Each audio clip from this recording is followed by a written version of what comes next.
I do read the reviews from the major trade publications, of course, and I go to a few blogs. One of them is called The Armchair Spoiler, and it includes reviews of recent titles that discuss endings. I no longer have the stomach for contemporary mystery novels.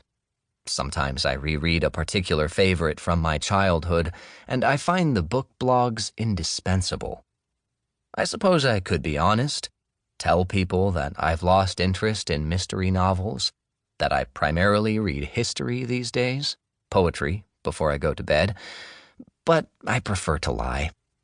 The few people I've told the truth to always want to know why I've given up reading crime, and it's not something I can talk about.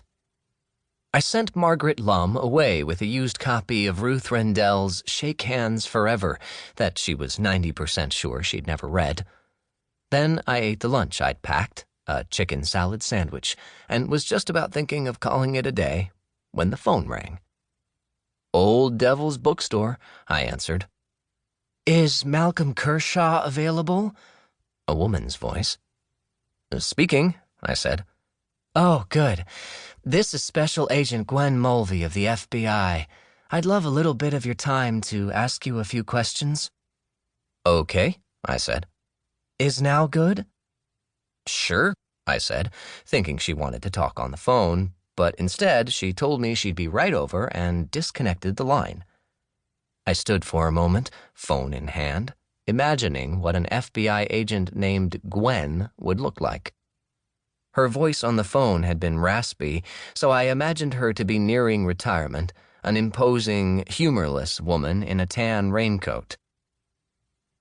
A few minutes later, Agent Mulvey pushed through the door, looking very different from how I'd imagined her.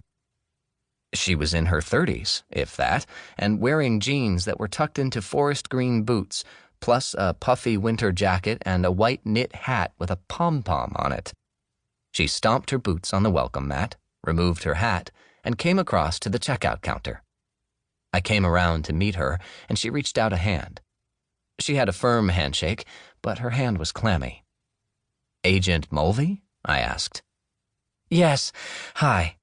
Snowflakes were melting on her green coat, leaving behind dark spots. She briefly shook her head. The ends of her thin blonde hair were wet. "I'm surprised you're still open," she said. "I'm just about to close up, actually." "Oh," she said. She had a leather bag slung over one shoulder, and she lifted the strap over her head, then unzipped her jacket. "You have some time, though?" "I do, and I'm curious. Should we talk back in my office?" She turned back and glanced at the front door. The tendons in her neck popped out against her white skin. "Will you be able to hear if a customer comes in?" she said. "I don't think that'll happen, but yes, I'll be able to hear. It's this way." My office was more of a nook at the back of the store.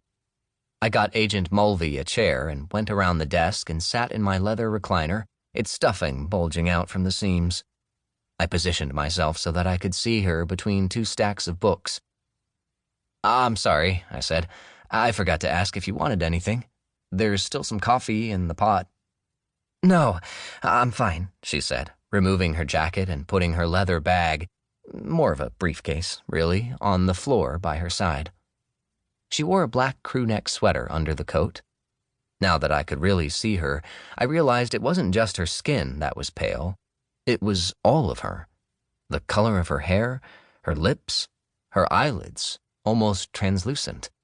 Even her glasses with their thin wire rims almost disappeared into her face. It was hard to know exactly what she looked like, almost like some artist had rubbed a thumb across her features to blur them. "Before we start, I'd like to ask you to please not discuss anything we are about to talk about with anyone. Some of it is public record, but some of it is not." "Now I'm really curious," I said, aware that my heart rate had accelerated. "And yes, absolutely, I won't tell anyone." "Great. Thank you," she said, and she seemed to settle in her chair, her shoulders dropping, her head squaring with mine. "Have you heard about Robin Callahan?" she asked. Robin Callahan.